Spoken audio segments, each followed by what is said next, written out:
Hello guys, welcome back with another interesting tutorial of MATLAB, and today we are going to see how you can create a 2D plot in MATLAB. In 2D plot you have two axes, X and Y, and you should have two variables like that you can specify as X variable and Y variable. So let's create some variables first. So these are all your variables in your workspace. Now the simplest command that you can use is the plot function. Plot, and then within the brackets the X variable and then the Y variable. Once you run this, you will see your plot created. Let me dock it first. So now you can see your plot created, but you cannot see anything labeled on x-axis and y-axis. So you can create your labels. What is the X variable and what is the Y variable?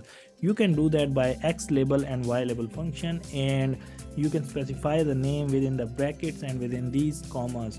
Don't forget to put these commas because you are specifying a string, and whenever you want to specify a string you should write it in the comma so that it should be a string. So let's create this X label and Y label. You can create your own labels, whatever you like. I have created angle and sine of angle.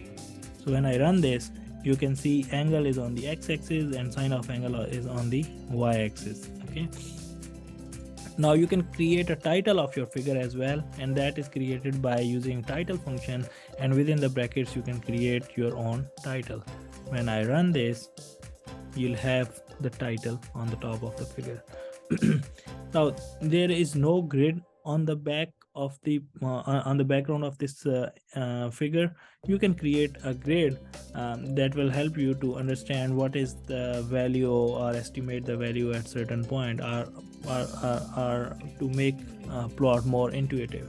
So you can use that by you can do that by running a grid on function, and when you run this you'll see a nice grid created in the background. Sometimes this grid discretization is not like what you want. You want to customize that grid discretization. Let's say more lines on x-axis and more line on y-axis. You can do that, and that is done by using a function which is set, then within the brackets GCA, and then x ticks for discretization of x-axis and y tick for the discretization of y-axis. And then after comma you will specify the grid that you want. Let's say your x-axis is from 0 to 7, and you want to divide that 0 to 7 into 30 equal parts. So you will divide it like 0 to 7, the starting point of the grid, the ending point of the grid, and the discretization like 7 by 30 I want. Similarly, you can define it for the y-axis. Let's say between -1 and 1, -1 and 1, I want to divide it into 30 equal parts. So 2 divided by 32 is the distance between starting and ending point, and then 30 is the total parts I want to divide. So when I run it, you will see a customized grid at the back end. Now this is more customized. Okay, until now we have learned how we can create labels and how we can customize the grid, how we can create title. Now you can specify a different line style. Okay, this is the default one, but there are other line styles available in MATLAB. Let's say you want a dashed line, you want these double dots lines, you want dash and dot line. You can specify that whatever you want. Let's say we want to create a line that looks like these two double dots. So you can create it, and after the plot XY command you can comma, and then you can within the commas you can specify this line style. Okay, this is how you will specify. When I run this, you can see now there is a dotted line, but this is very thin, very difficult to see. So you can increase the thickness of this line, and that you can do is by using the line width command. So after specification of the type of line, you can also use line width. And let's say I want a thickness of 10. Okay, I'll use line width equal to 10. When I'll run this command, you can see now the thickness is different than what was previously you were seeing. Now you can change the color of this line as well. There are various colors available in MATLAB. You can do it, by the way, in 4 different ways. One is you can specify the whole name like red, green, blue, okay, or you can use the short form like R for red, G for green, okay, or you can use this code within the brackets like 100 for red, 010 for green, and so on and so forth. Or you can use the hexadecimal or 6 digits code like hash and then FF0000 for red, similarly hash 00FF00 for green, and so on and so forth. I have specified all of these color codes here. You can pause the video and see. Similarly, there are default colors in MATLAB. When you don't specify, MATLAB specifies color on its own by default, and those colors have these codes and these hexadecimal codes and these 3-digit codes. Okay, so you can specify these as well, so whatever you like. So we'll see how we can specify color in 4 different ways. Let's say first start with the full term. Want to specify blue color, BLUE. I'll create full spellings, and for that you have to use color command within the plot and then blue. One thing you should notice here is that I have shifted this line width equal to 6 at the end. The reason is that MATLAB will show you an error message if you don't use anything that has equal to at the end of the plot command. So whenever you are using or whenever you are specifying some other terms or some other commands within the plot function, you should shift that equal to the term that is using equal to sign at the end. Okay, so now we are specifying the blue color for the line. When I run this, you will see it's blue. Okay, similarly you can use short version, let's say G for green. So when I run this, you can see now the line color is changed to green. Similarly, as I said, you can use 3-digit code 100, which is for red. When you run this, you will see the red line. Okay, similarly you can use the hexadecimal code or this 6-digit code. So when you run this, you will again see the green line. So that is how you can specify different colors in different colors of lines in a plot function. Now, how you can create different markers? What are markers? Markers are basically at each data point a different kind of marker will show up. Okay, this is a continuous line, by the way, but there are different points where your data points are.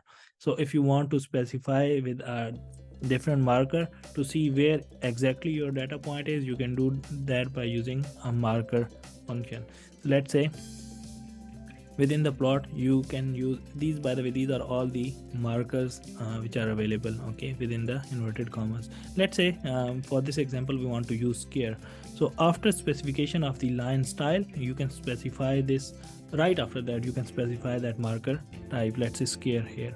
When I run this, let's see, when I run this, you can see different markers, same markers showing your data point. This is square actually. Let me zoom it a little bit for you guys. So this is square, but it is very small. You can increase the size to see it more clearly, and that you can do is by using marker size command. Now marker size and then comma and then 15. Let's say I want to specify a size of 15. I can do that, and when I run this, you can see now the markers are a little bit larger and you can easily see them. Similarly, you can change the color of these markers. Now there are 2 colors. One is the outer boundary color, which is the edge color of this marker, and the fill color, which is the face color. So you can specify both of them. Let's specify the edge color first, and you can see you can do it by marker edge color, which is now blue specified here. When I run this command, you will see the blue marker colors are blue edged color boxes. Now you can change the face color as well. You can select any color. Let's say we want to use green, so we'll run this command, marker color, marker face color. Now we have marker edge color, marker face color, and when I run this, you'll see the face color is changed to green. It's really nice to have different colors, and you can easily visualize the data. Now let's say you want to plot another function on top of this function. You are trying to plot it by using same command, and when you run this, you will see the old screen is disappeared and the new function is plotted on a new figure. So this is not plotted on top of each other. In order to plot on top of each other, you want to use a hold on function right before creating a new plot. Let's say let's bring the old plot again. So this is the old plot, and now you want to create another plot on top of it. So I have already run this hold on command, and you can run this before another plot, let's say before this plot. And when I now this hold on command is active, when I run this, you can see both are plotted on top of each other. Okay, let me close this and show you another thing. Dock it first. Now you on the left side see this axis, it's from -1 to 1.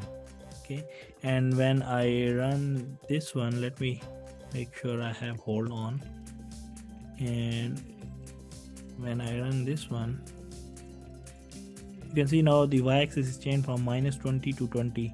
It's because now it wants to cover the range of this second function. Okay, and because of that, this line, this plot which was initially created, it looks like a flat line, rather it was a sine function. If I zoom it in, see it's a sine function. So what you can do in this kind of scenario is you can create a different y-axis to specify the values of the second function on the right side. So you can create two y-axes, one is specified on the left side and one is specified on the right side, and each one is representing y values for these two lines separately. Let's do that. So in order to do that, you have to activate the axis, y-axis, which you want, against which you want to plot the function. Let's say the first function I want to plot is against the left y-axis. Okay, so I'll activate this y-axis left, this one, and now I plot it. And let's run these lines. So now you can see on the left hand side, these are all the values for this function. On the right hand side, currently these are replicated values for the y-axis on the left hand side, but once you plot a new function, you will see the right hand axis will change, but left hand axis will remain same. Okay, now the next function, let me dock it first. Now the next function that you want to plot is against the right y-axis. So I'll activate this y-axis right. Okay, now this right side should change. When I plot this one, left hand side is from -1 to 1 and right hand side is from -20 to 20. Now you have these two lines and you want to specify the function. Let's say this was line 1 function and this was line 2 function, and you want to specify them on this graph. You can do that by using legend command. And legend, whenever you are specifying legend, the order is again important. Let's say this is line 1 and you should specify it first, and then this is line 2, you should specify it later, the way in the order it is plotted. So when I run this legend line 1 and line 2, you can see line 1 is name of line 1 is given to the line which is plotted first, and line 2 is given to the line which is plotted later. Now let's say if you want to see a specific portion of this graph, let's say you want to see x-axis from 0 to 5. Okay, you can do that by using x limit function, x limit, and then within these two brackets you can specify the starting point and ending point. Let's say between 0 and 5. You run this and you can see now the graph is trimmed after 5, so you can see it between 0 and 5. Similarly, if you want to see a graph within the specific limits of y-axis, you can do that. One thing you should remember here is that you have two y-axes. So whatever axis you want to limit, you have to activate that first. Let's say the y-axis on the right side is limited first, so is activated first. So you can, if you run a y limit function, that would be effective on the right hand side. Let's say y limit, and we want to specify it between -5 and from here -5 to 20. Okay, so let's say -5 and then 20. When I run this command, you can see it's limited from -5 to 20. However, the left y-axis is same. Now if you want to change our limit left y-axis from 0 to, let's say, 1, you can do that, but before that you have to run or activate the left axis, and then you have to use the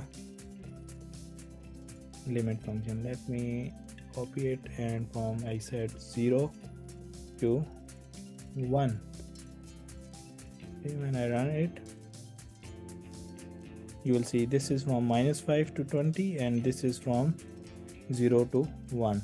So that is how you can limit x-axis and y-axis. So with that, I will end today's video. I hope this will help you out. So please don't forget to subscribe my channel, and we'll see you in the next video. Till then, bye bye.